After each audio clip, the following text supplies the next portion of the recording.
Pour ceux qui ne le savent pas, les coronavirus sont une vaste famille de virus susceptibles de provoquer un large éventail de maladies chez l'homme. Leur nom signifie en effet virus en couronne. Il faut savoir que 897 cas de cette maladie sont déjà constatés dans le monde, dont 878 en Chine, où est apparu ce virus à la mi-décembre. Même si les personnes atteintes suivent des traitements et sont confinées, cela n'empêche pas cette épidémie de se propager. L'épidémie est déjà présente au total dans 10 pays dans le monde, dont 3 cas déjà notifiés en France, notamment à Paris et à Bordeaux. Alors comment cette épidémie peut être détectée? Il suffit d'un prélèvement de salive et les données du patient peuvent être vérifiées pour voir si ça correspond au virus. En ce qui concerne les symptômes des maladies provoquées par ce virus, ils font leur apparition moins de 24 heures après l'infection. Alors, une fois qu'une personne est infectée, quelles sont les manifestations? Le plus généralement, l'infection se manifeste par des maladies respiratoires légères, comme le rhume, avec des symptômes tels que les maux de tête, la gorge irritée, la fièvre, le tout, un sentiment général de malaise.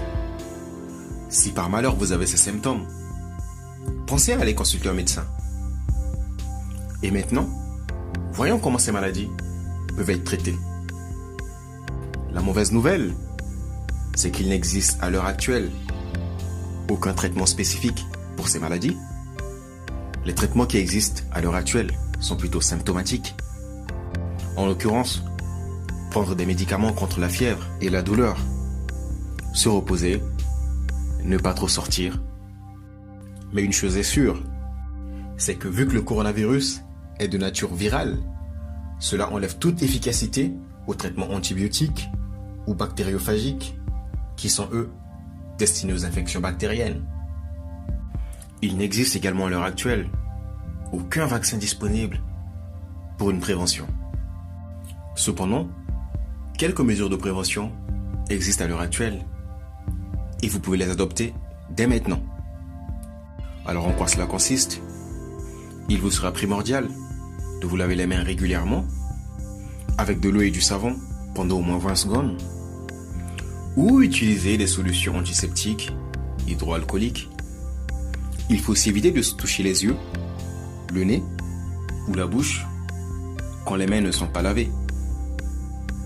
Évitez le contact avec des personnes malades et portez un masque si vous voulez être à l'abri de tout. En ce qui concerne la transmission de ce virus, l'OMS et les chercheurs qui travaillent sur ce projet ne disposent pas encore d'assez d'informations pour conclure sur le mode de transmission et la source de transmission du coronavirus.